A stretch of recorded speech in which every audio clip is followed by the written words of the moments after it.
I'm curious where everybody is dialing in from. So if you're able to type into the chat box, if the chat is enabled, uh, who you are and what you do and where you're dialing in from, that would help me to understand as I'm giving the presentation. Yeah, that sounds perfect.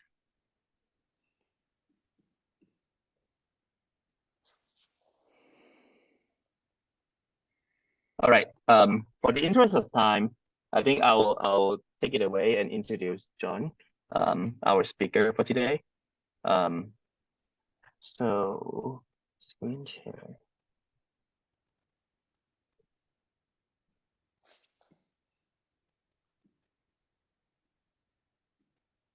All right. Hopefully the screen sharing is now active. Hi everyone, welcome to the SynBio4ALL for Africa Initiative Monthly webinar. It's our pleasure today to welcome John Cumbers, Dr. John Cumbers, the founder and CEO of SynBioBeta. And today John will give us an overview on how synbio will shape the future, particularly on the sustainability and the innovation part of the field. So I think like you guys have seen like our advertisement. This is like the abstract for today's talk. I think like you don't need to like read about it in depth because John will walk you through this topic anyway. But one thing I want to share before we move forward is that like John is a leader, is one of the key leader in the field of synthetic biology, because synthetic biology is like not just about the science and academia, it's about like how we transform our ecosystem as well. So if you have time to read John's bio previously, you see that like his experience are really like intriguing, and he has like established a lot of like platform for us synthetic biologists to move forward and trying to shape the new future of us. So I'm not trying to like go too deep into like what John has done. Like he's been working with NASA, he's been founding a company. There's a lot of work that he has done for the field. So just to move to the key, the main thing that John is going to share with us today, I'll leave the floor to John so that John can take it away. Great, thank you very much, Ice. I appreciate the invitation to speak and you organizing this event. And thanks also to Emma at SynBio4ALL. I met Emma and a number of his colleagues, including Fedi, who I see online here from Uganda. Good to see you, Fedi. And also my good friend Andrew Hessel from California, who I see on the line as well. So it's good to see so many familiar faces. And I met many of you in Kampala last year in Uganda. I came to speak at the SynBio Africa event, and it was my first time in that part of Africa. I'd just been to Egypt before, never been to East Africa, and it was an amazing experience. I got to spend a couple of weeks also traveling around Uganda afterwards, and I think the biggest surprise to me was how lush and green and fertile that part of the world is, and how wonderful the weather is. Right in the middle of summer, yeah, the temperature was between I think 58 and 85 the whole the whole time we were there. It was really quite wonderful. Maybe not even down to 58. I think maybe 65 to 85 the whole summer. So I think it's very exciting to see how much potential Africa has and East Africa has for the bioeconomy, because you have a very fertile area, great weather, great resources.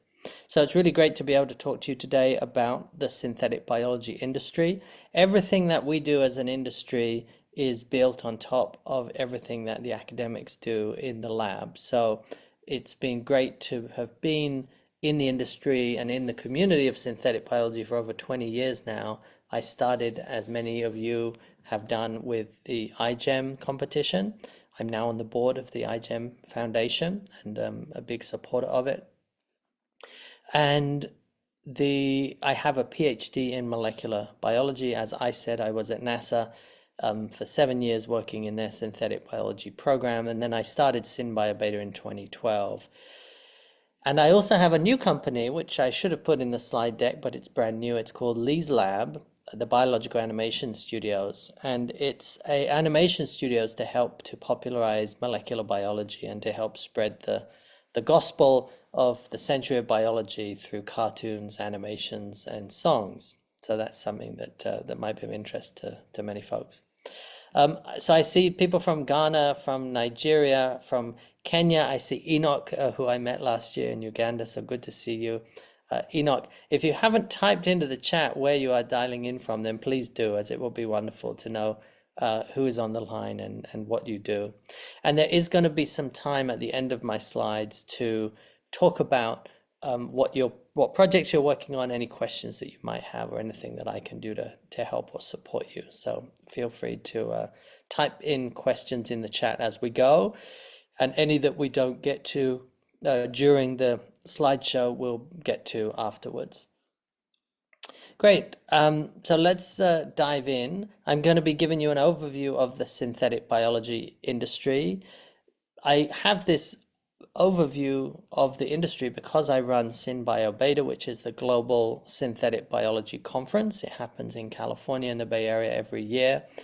We just had the big event in May. It's at the San Jose Convention Center, and we're going to be going back there May 5th through 8th, 2025. And this is a stage that we built out of mushroom mycelium a few years back with the company Ecovative, and you can see a picture of Paul Stamets superimposed on the screen back there.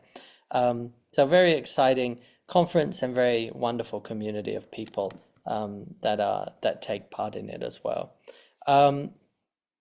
This is Eric Schmidt, the former CEO and chairman of Google, and what we focus on is the intersection between tech and biology. And so here you can see many of the students who came to the conference interacting with Eric Schmidt, who was our keynote speaker before. So there's a lot of energy that happens at the conference, a lot of young people getting excited about the future of the bioeconomy. I also wrote a book called What's Your Biostrategy a couple of years ago, and the book is available on Amazon, and in particular it's a interview book with many of the thought leaders in the industry. So we interviewed George Church, we interviewed Craig Venter, many other people for this book, all about synthetic biology and how it's going to disrupt your business. So what is biology used for right now? Well, if you look on the screen here, you can see the ingredients of something. Can anybody tell me what are the ingredients here? What is being made in this photo? You can type it into the chat. And then if you know what's being made in this photo, then you might also know what's missing from this photo. So there's one thing that's missing from this photo, which is the biological organism, which is the yeast. And these are the ingredients for making beer. That's hops on the left and barley in the middle and water on the right. The unsung hero of this chemical reaction is the yeast, which is responsible for 80% of the flavor that you have in a glass of beer. Likewise for cheese. Delicious cheese is made through the production of, through the conversion of milk into cheese, and it's all done through the enzymes in these organisms, but you rarely know which fungus is used for making the cheese. So biology is this unsung hero of the food production. Biology also produces beautiful things like this Romanescu broccoli, which is a cross between a broccoli and a cauliflower. And here you can also see a durian. My wife is from Borneo, Malaysia, and there's a lot of durian, and I love to go there every summer and eat the most delicious durian that we can pick from the trees there. And you can just see the most amazing patterns that biology can produce. Biology can also produce structures. It can also produce things that are hard, not just things that are soft and squishy. It can also produce things many times larger than the human that might have created it. So biology is the ultimate self-replicating machine. Every 20 minutes or 60 minutes, a cell can go through a replication cycle. And it's as if you had an iPhone, and the iPhone not only reproduced itself, but it reproduced the ability to make another iPhone. We don't have these things in our engineered world quite yet, but this biology is the ultimate self-replicating machine. And all of the operation instructions for replicating that machine are contained inside the DNA, which is contained inside the genome of the cell. And on the left, we have the linear code of DNA, and on the right, we have the three-dimensional code of enzymes, amino acids, proteins that make and break chemical bonds. And of course, I'm expecting many of you to know this. This is just a review to show you how far we've come in terms of reading, writing, and editing of DNA. The technological power of it has produced billion-dollar companies like Genentech, and the first product of recombinant DNA, which was insulin, which you can see here, a E. coli cell put inside a fermenter like you might brew beer or wine, and out comes an insulin molecule. Now, Craig Venter, one of the pioneers of the field, says that synthetic genomics is going to become the standard for making anything. And we define synthetic biology as the process of trying to make biology easier to engineer. It's not actually a new technology. DNA was discovered in 1953, the first molecule was written in 1972, and the first molecule was read in 1975.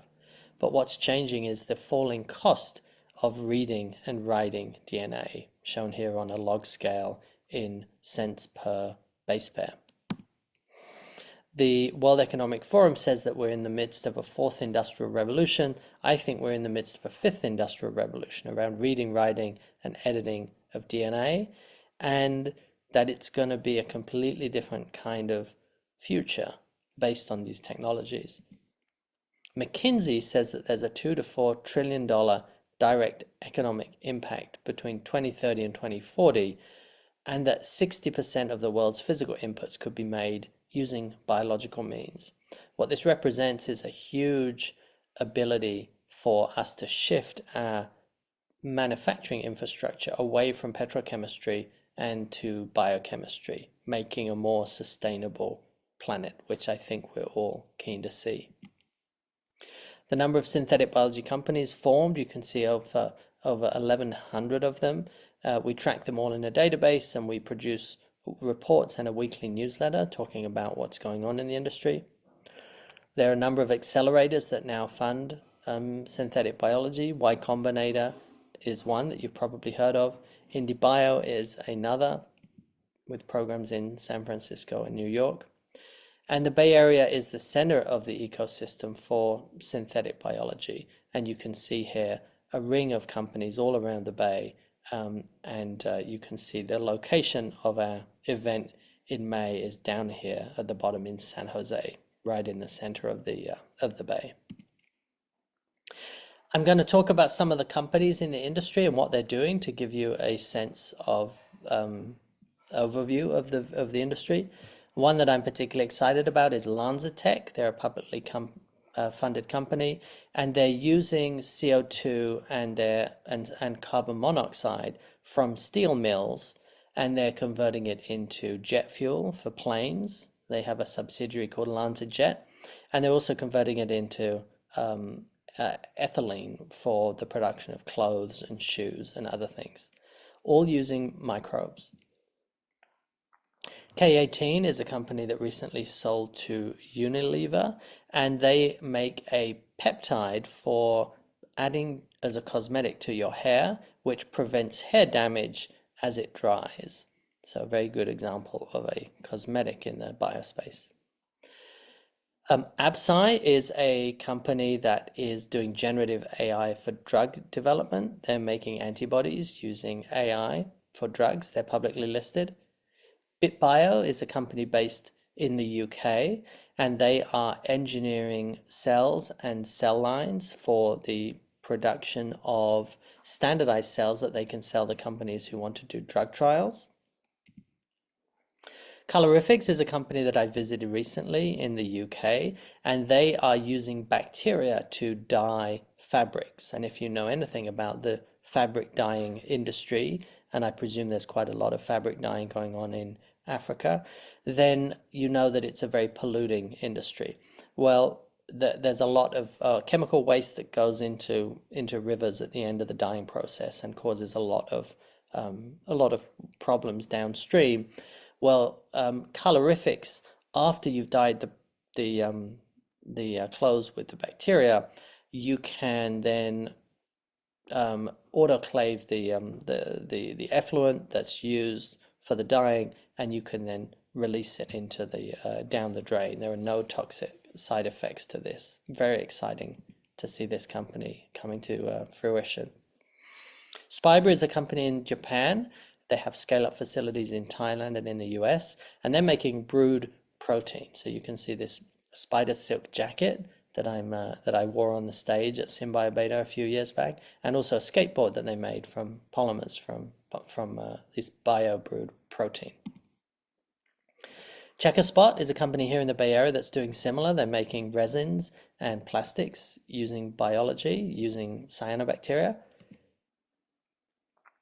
Ecovative, I mentioned earlier, is using mycelium for the production of packaging materials, and they have a subsidiary for making bacon from mycelium as well. So mycelium is a very versatile organism.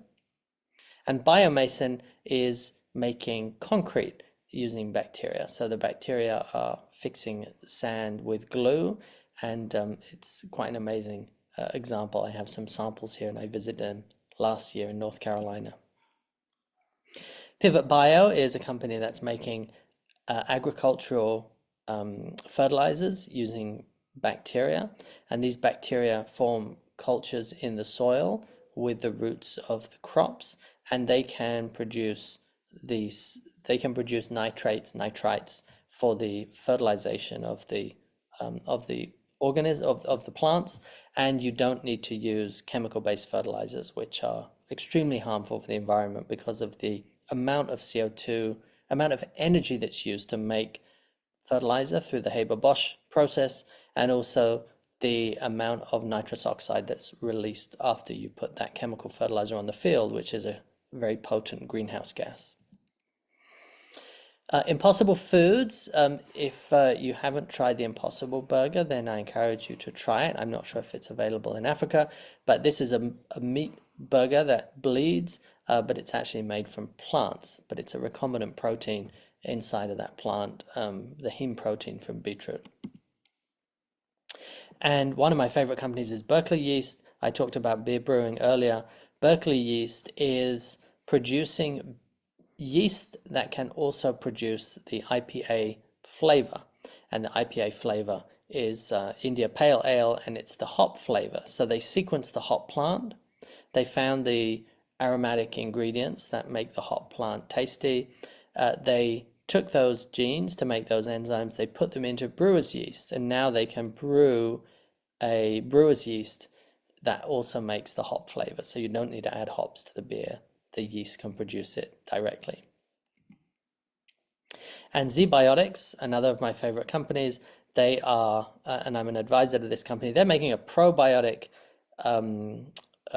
bacterium that can secrete an enzyme that breaks down aldehyde. And so this is called acid aldehyde, the enzyme, and it's the acid aldehyde is a byproduct of alcohol, which is what causes a throbbing hangover in your head if you drink too much. So if you drink too much of the Berkeley yeast, you can try the ZBiotics. So that's the end of the overview of the industry. We also write a weekly newsletter that I mentioned. So if you're interested in what's going on, you can sign up at synbiobeta.com. And if you're interested in coming to the event, we'd love to see you there. Jeffrey Otim from SynBio Africa was at the event last year. He received a SynBioBeta award for his work in growing the ecosystem in Africa. And I would love to be able to take any questions that anybody has. Thank you.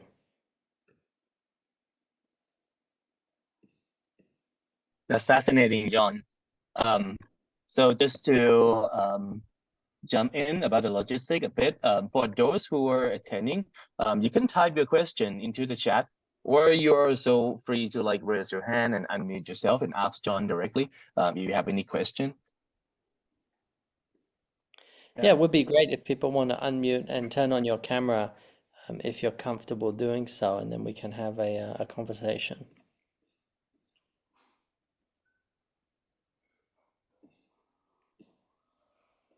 Yeah, I've been following a lot of the products that like the company that you have listed. Um, I'm still like haven't got a chance to taste the beer, like the hop beer from Berkeley yet, but I did try the Zbiotics from the team, and it has been working pretty good. Whenever I have to go to the wedding party where there'll be excessive drinking ongoing.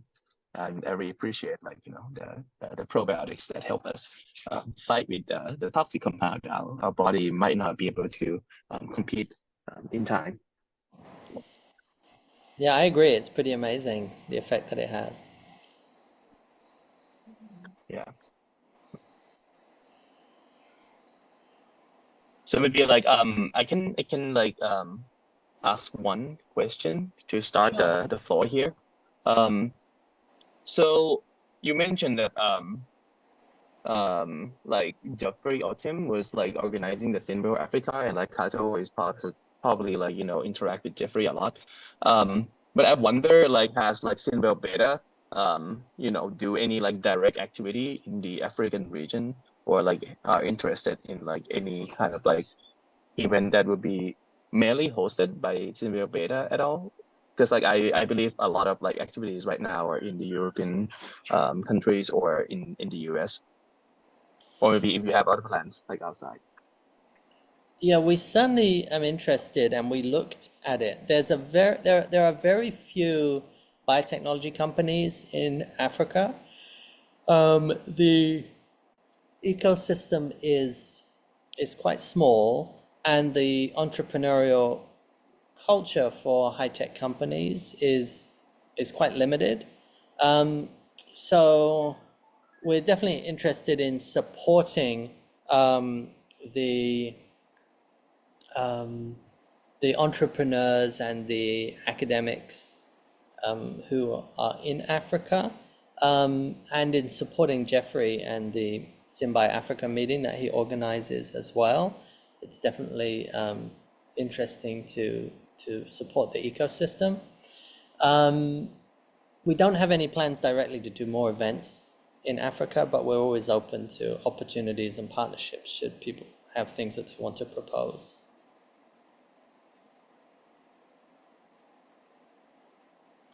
I see that Enoch has a question. Enoch, why don't you go ahead and unmute and turn on your video and you can ask the question. Hi, John. Hi, good to see you again. How are you? I'm good. And thank you for sharing what you've shared on companies making use of synthetic biology. So I'm curious, I want to really understand what does it take for someone to translate an idea in synthetic biology to a startup? That's a good question. So, I think in the past there's been a problem of people taking an amazing piece of technology and creating a company out of it, and then the fundamentals of the business are not sound. The fundamentals of the market are not sound. The problem in the market is not big enough. If you're familiar with the expression, it's a hammer looking for a nail. And that is that's a valid approach, but a better approach to start a company is to look for the nail first. Look for the big problem that people have in a particular area, and then maybe explore what technologies could be out there that could solve that problem. That might be a better approach to starting a really valuable company, rather than starting with the technology first, which is what a lot of companies have done in the past. So that would be my recommendation, is to publish what you've got, but if you're wanting to start a company, maybe start with the problem first and then go looking for if biology could be a good solution to that problem. Okay, thank you for sharing. You're very welcome. Comfort, do you want to unmute and turn on your camera and ask your question?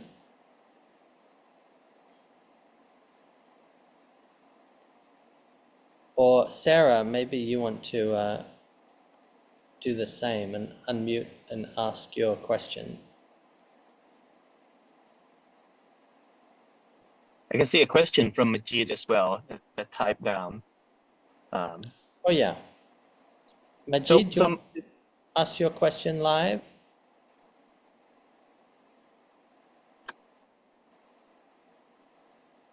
Or maybe if Majid, oh, I can see Majid unmute. Please go ahead. Hello. Hi Majid, good to meet you. Where are you dialing in from? I'm currently dialing from Lagos, Nigeria. But originally Wonderful, from Ghana. Lagos, Nigeria. Excellent. And what is your question? I'm currently working on nano biotechnology or bio-nanotechnology in the way of trying to use some microorganisms and cyanobacteria with nanoparticles integrated into wastewater. So I want to know your thoughts or prospects when it comes to synthetic biology in this area, and how possible you talked about companies, how possible that can be related to business. Thank you. Got it. So you're working on nanobiotechnology and bio-nanotechnology for wastewater treatment, and it sounded like you mentioned cyanobacteria, I think. And I think this is a huge market for synthetic biology. One of the companies in the space is called Allonia, that you might be familiar with. Allonia spun out of Ginkgo Bioworks in Boston. And they're working particularly on these PFAS, forever chemicals, and how you can use biology to degrade them. So I think there's some really interesting work happening at the intersection of wastewater and biology. So I think it's a very hot area that you are in.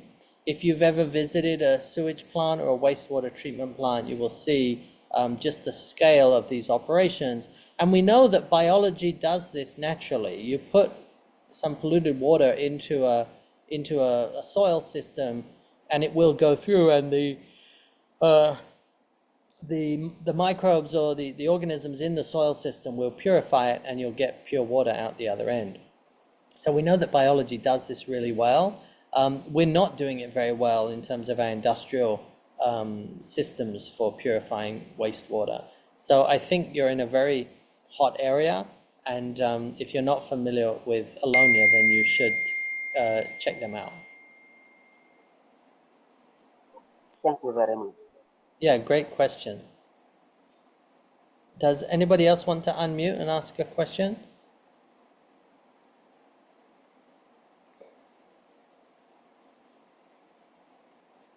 I see we have a question from Comfort, who says, are there any medical applications? The majority of synthetic biology companies are in medical applications, actually. The majority of funding is in healthcare. So we talked a little bit about antibody engineering for creating new drugs.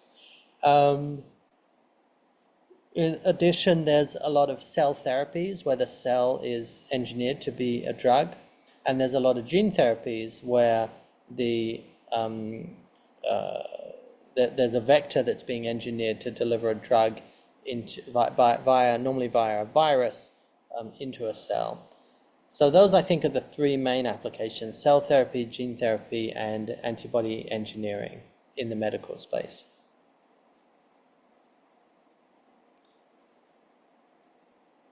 Palanda, yeah, I see you have your hand up. Go ahead and unmute, and if you want to turn on your video, you can do.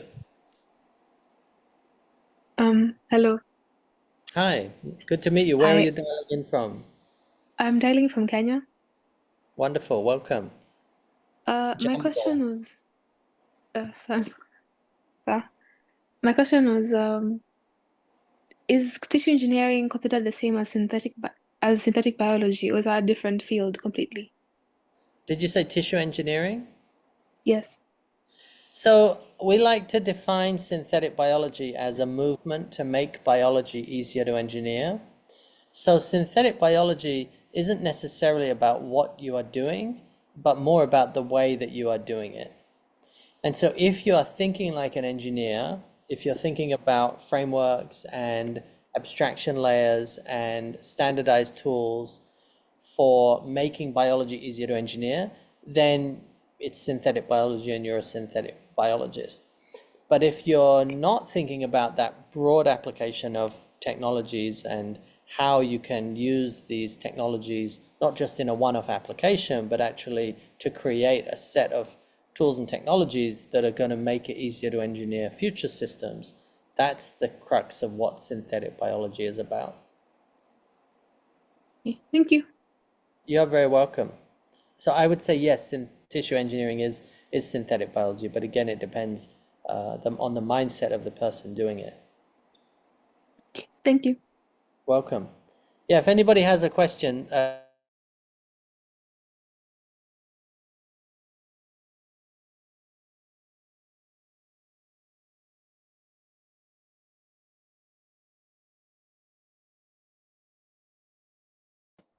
so yeah, there's definitely a bias of people against synthetic products. The word synthetic. I think many of you here on the line are scientists, and you understand that natural or synthetic are just labels that we give things, and that there are natural things that can be poisonous and bad for you, and there are synthetic things that can be poisonous and bad for you. And likewise, there are natural and synthetic things that can be good for you as well. So I think we've just got to promote science literacy and continue to do what we're doing around education. That's partly why I started the animation studios to do that. The second question was on antimicrobial resistance. Can these phages really work? Well, yeah, it's a big problem, and there's a lot of people working on it. I think there's some signs of positive results amongst phages, and some other interesting avenues for killing these superbugs as well. And then Sarah also asked, what of engineering enzymes that work as drugs? Can they be easily engineered? Yeah, there are. If we think about CAR T therapies and the ability to engineer a chimeric antigen receptor to bind to a tumor, that's a good example of an enzyme being able to be engineered for a particular purpose. You can also think of vaccines. There's another company that I advise called Centivax, which is making universal vaccines by engineering antibodies. So I think those are two good examples demonstrating that enzymes can be engineered to make drugs. Emma, go ahead and unmute. You had a question. Sorry, one sec. Let me jump in real quick, John. I want to add into like your comment about the synthetic, the thing that people are maybe a little bit afraid of synthetic. And I want to mention that a lot of us from the SynBio4ALL Africa initiative are involved with the EBRC, Engineering Biology Research Consortium, mainly in the US here. And I would like to emphasize to all the listeners here that engineering biology is a little bit of like, it's a very similar concept to synthetic biology, but we are trying to use something that was already existing in the nature as well, that maybe we don't really need to engineer. And that sometimes help trying to like, involve the public a lot easier, because like we're using something that's already existing in the nature. So I just like want to raise that point out that like, please don't limit yourself to everything that you have to make from scratch. You can also like buy some new tools, find some new organisms, and use it for the purpose right away. That's also like, pretty big thing that's going on in our like our synthetic biology and engineering biology field right now. That's a really good point, Ice. You're saying that there's so much out there that we're able to discover that many things are already found in nature. You don't necessarily need to engineer them. Yes. Yeah, good point. Yeah. Please take it away, Carlo. Okay. Thank you so much, John.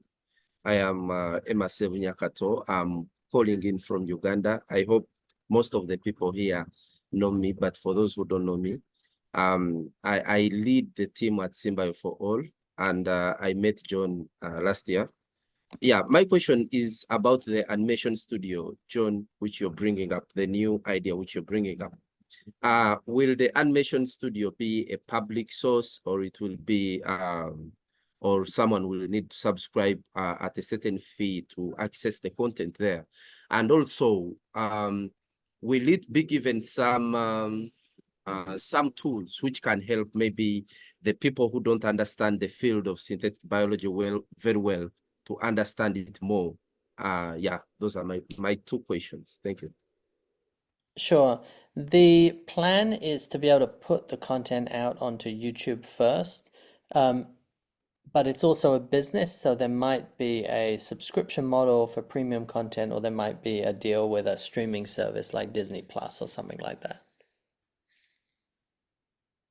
What was the second question, Emma? The second question was, will there be tools which can help people who don't know much about synthetic biology? Because in this, my concern is like on the African students and the young people in Africa who don't know much about synthetic biology. Will there be some tools in the animation studio which can help them understand more, like maybe captions, written content, and all that? Yeah, we're hoping that there will be like a monthly subscription box kit that parents can subscribe their kids to, coloring books, activities, hands-on workshops, things like that. That's the plan. Oh, maybe before I leave, still another question. Will it be put on apps like Netflix for easy access? I hope so, yeah. We're still working on the pilot right now, but we'll see which streaming services are interested in picking it up once that's made. Good question. Thank you, Emma. I saw that we had another person with their hand up, but the hand's gone down again now. But if anybody else, yeah, go ahead. I think, yeah, that's Marimi. Please go ahead, Marimi. Yeah, if you want Hi. to, yeah, if you want to turn on your video and just you can do it. You can also tell us where you're dialing in from. Yeah, sure. Hi. Hi, Marimi. Yeah, dialing in from Nairobi, Kenya. Wonderful. So, Welcome. yeah, I had a few questions. So the first one was on basically startups around synthetic biology. I'd wanted to learn about, or I guess from your interactions with different people in the industry, what lessons you'd, I guess, give us on what they've done, and I guess the things that they've done right, and basically like steps that each of them took that seem similar in like the formation of their companies, as an example, beyond trying to find a problem and I guess starting to find the people who are appropriate to working on the solution. Yeah, so your question is, what tips would I give you for starting a company? Is that right? Yeah, basically. Well,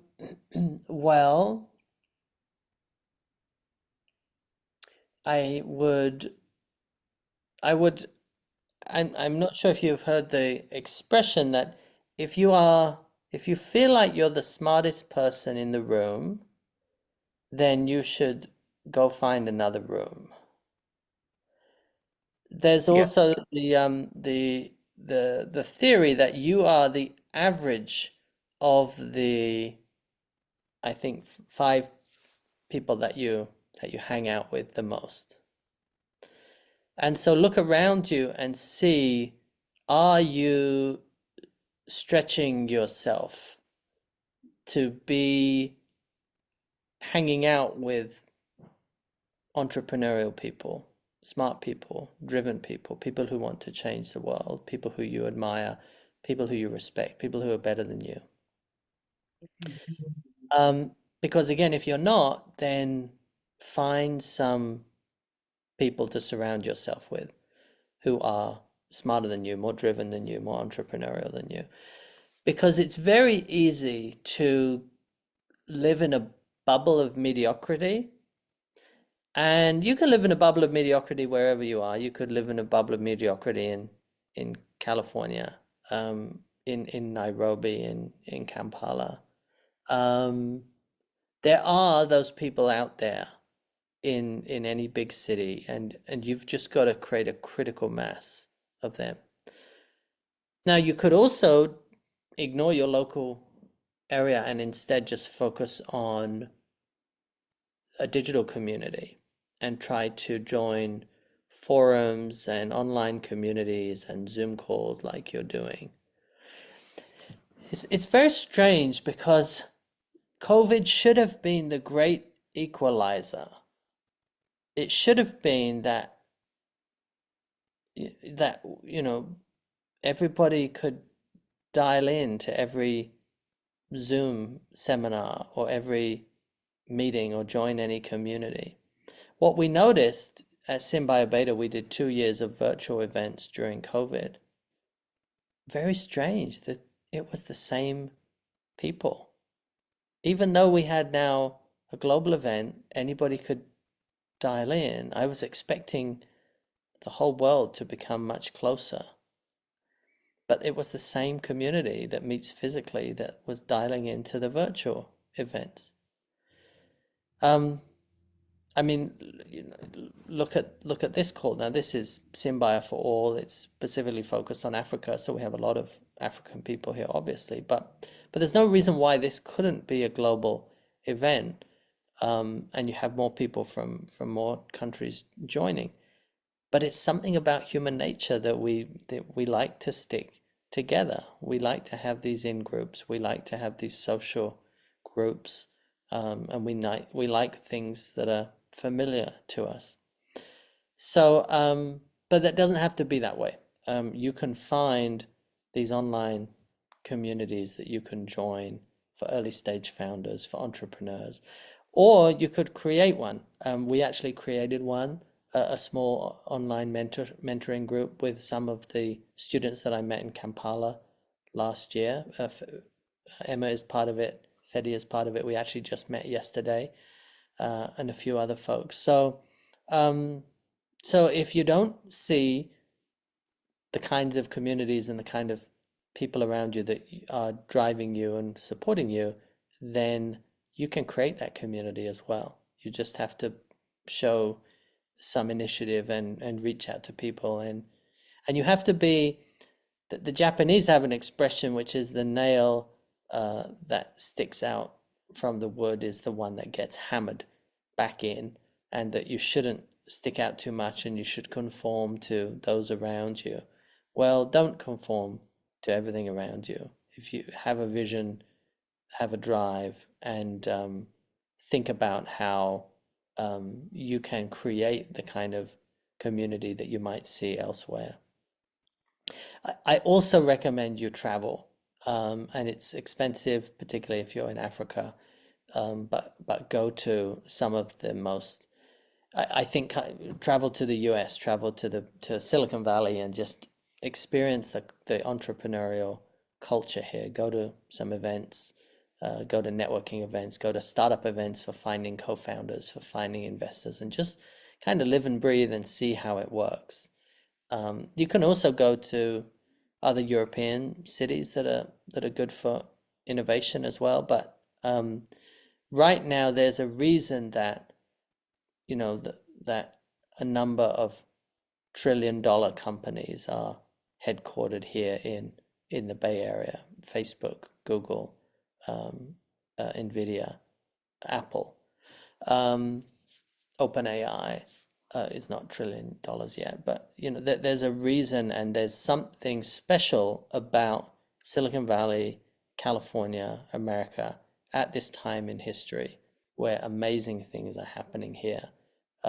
So again, if you're feeling like you're not the smartest, if you're feeling like you're the smartest person in the room in Nairobi, get out of Nairobi and go somewhere else where you're challenged. Oh, thank you very much. I have two questions that actually branch out of that. So the first one is on actually like Silicon Valley and that. I'd heard that a lot of focus is also, at least in synthetic biology, is also developing around Boston, specifically because of a lot of like the academic labs that are based there. Like what's an example? But a lot of the ones that usually some labs between Harvard and MIT. So with that, where do you think like the culture is stronger, or does it really matter in the first place? I guess when thinking about travel and trying to explore. Well, I'm biased because I have lived in California for 16 years. I love California. I love the culture here. I love the weather here. I love the intellectual drive, the academics, the universities that we have here.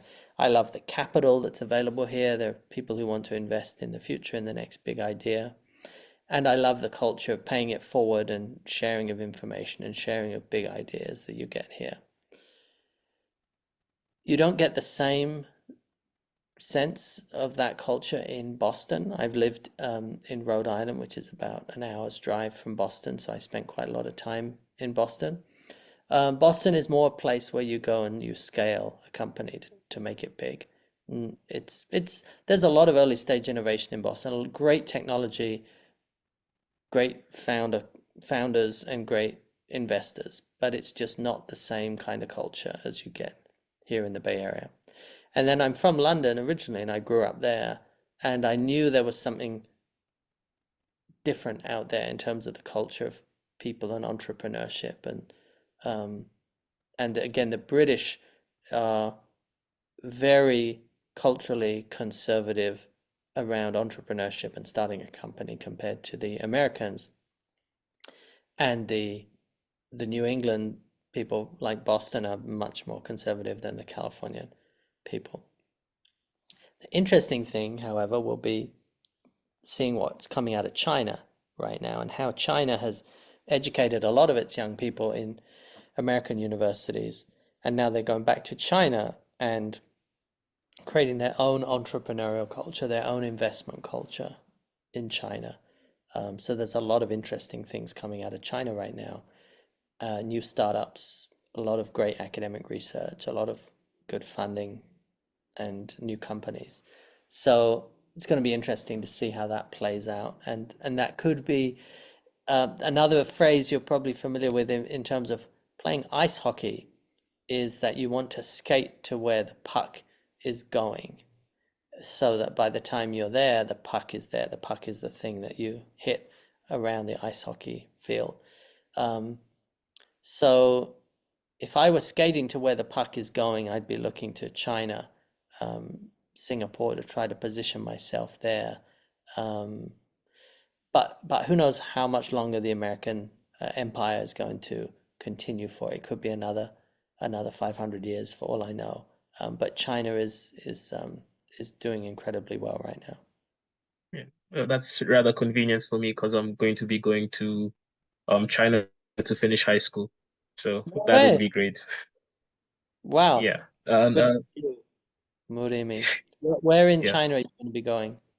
I'm going to be going to Changshu. It's a small city that's not too far from Shanghai. Okay. Yeah. Wonderful. Well, I'll type in my email, and please keep in touch, and we can. Yeah, I'd love to for you to tell me what's going on in China. I was there a few years back. Yeah, A few thank months you. back. Sorry. Yeah. I shall. And this is the last question. So I've been for like the past I guess year or so, I've also been trying to involve myself a lot in communities where people are interested in building things. The most recent one has been Build Space. They had Nights and Weekend season 5, and I've been involving myself a lot in these communities, but I'm also trying to start my own, especially within Africa and more or less in the context of high school students and getting them interested. I'd wanted to know, since I guess, at least from my own experience, people don't really know that much about biotechnology in general, and getting them interested is usually a thing of, I guess, also like basically trying to teach them these things in the first place, not even like showing them the high level things and getting them interested in competitions or something of the sort, or research. So I guess trying to distill it into the question, what approach would you recommend in trying to get people interested in, especially when they might not be really informed about a lot of these new and exciting things in the first place?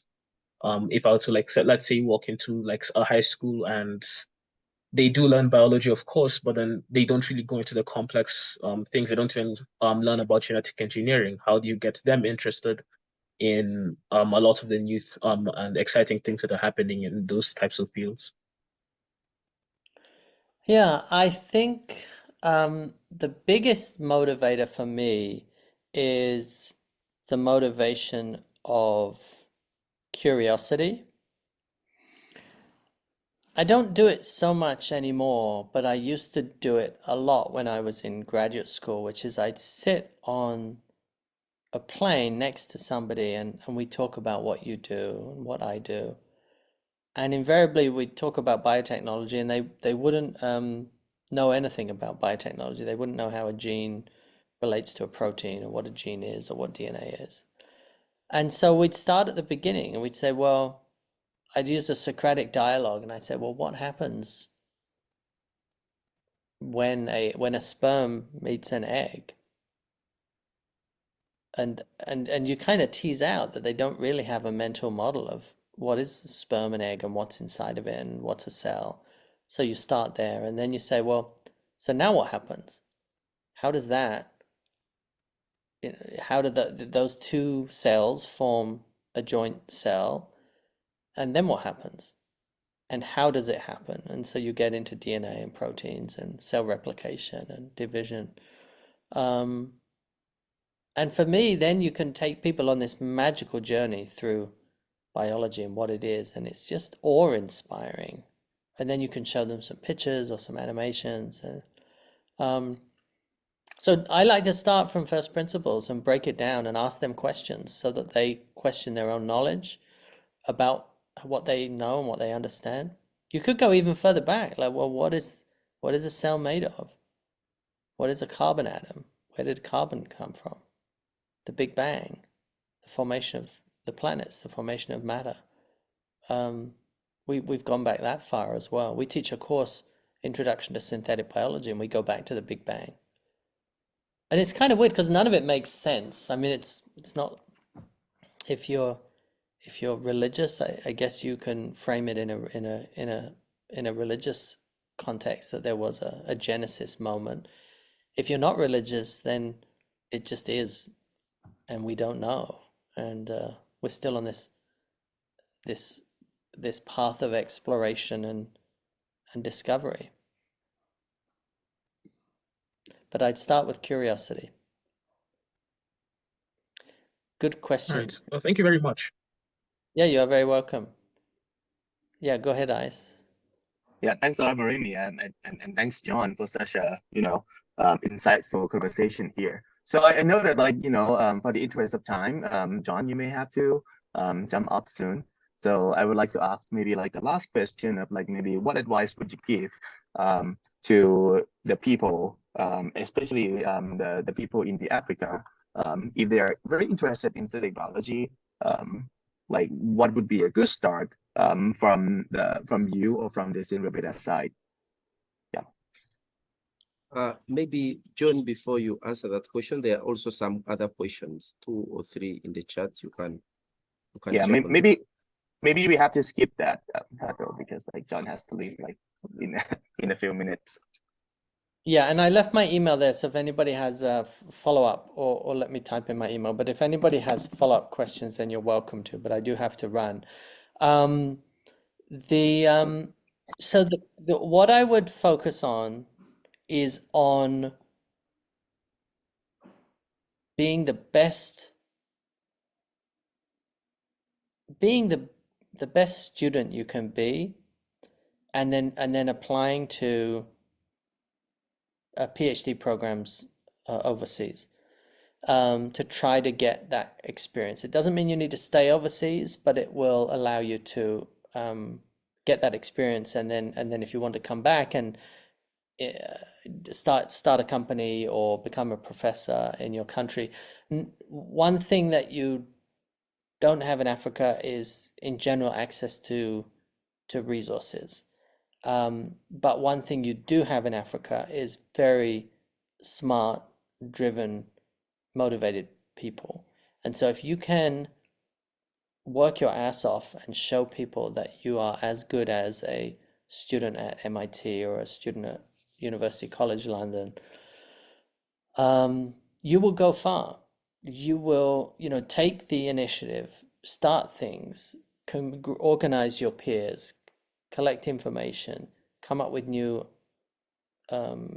research project ideas, study, read as much as you can. Just demonstrate that you're going to be an asset, so that then when you go to email a professor and you say, I want to join your lab, you're the best you that you can be, and you have the greatest chance of then being accepted into a lab. And then if you do that, then you've got 4 or 5 or 6 years of hard labor in a grad school lab. But then when you come out the other side, you're going to be a very valuable person to the country that you're living in, and they'll want to keep you. Or you're going to be very valuable then to go back to your country and show that you can contribute to the economy or the scientific world in your country as well.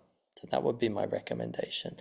We've been given this golden opportunity of being able to study and being able to take that knowledge and go somewhere else with it. So that's my biggest piece of advice. That's a very great advice, John. Thanks a lot for echoing that.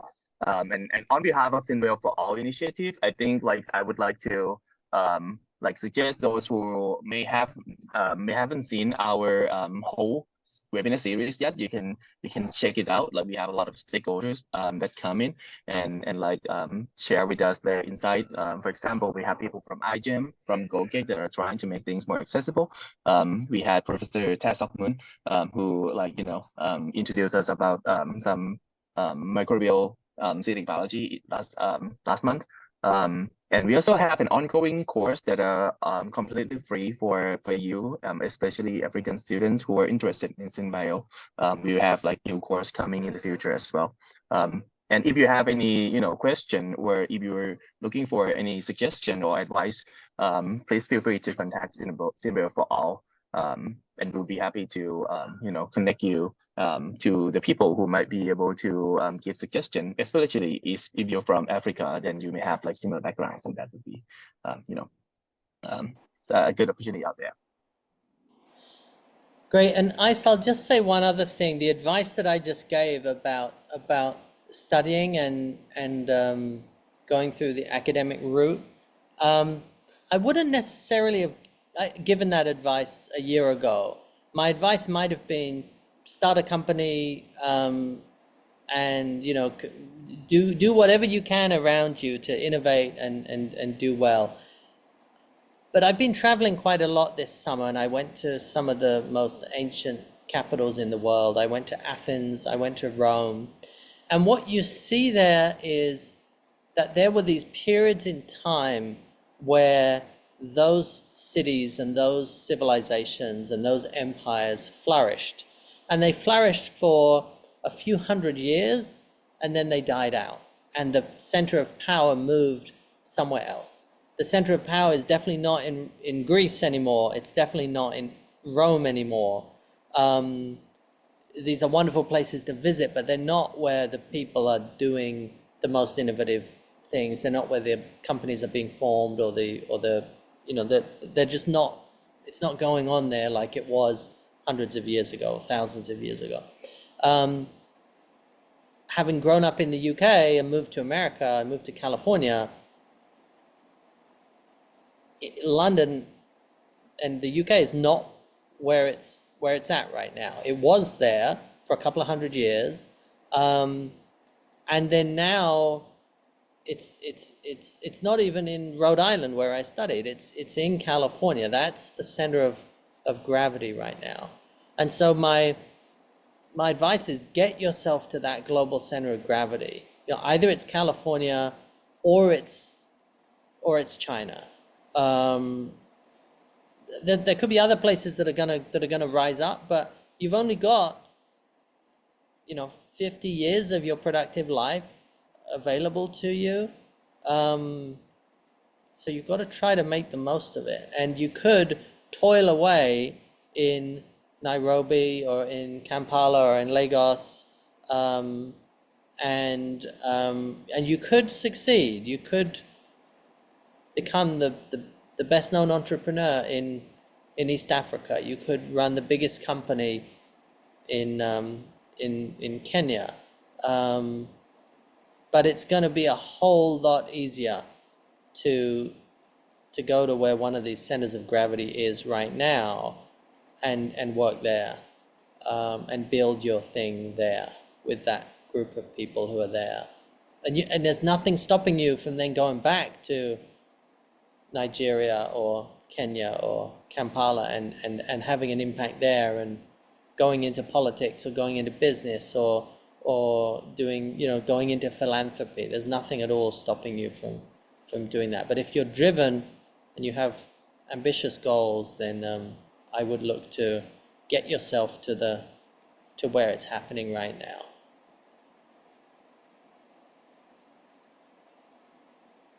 Great to see you all. Thank you again for inviting me to take part in this. Thank you, Emma. Thank you, Ice. Good luck, everybody. And I hope we can keep in touch. Thanks a lot, John, and thanks everyone for coming here and talk with us on like the future of synthetic biology, not just for Africa but for the whole world as well. With that, I think I would like to end the session. Thanks a lot. Thanks, everyone. Bye bye now. Bye. Bye, Emma.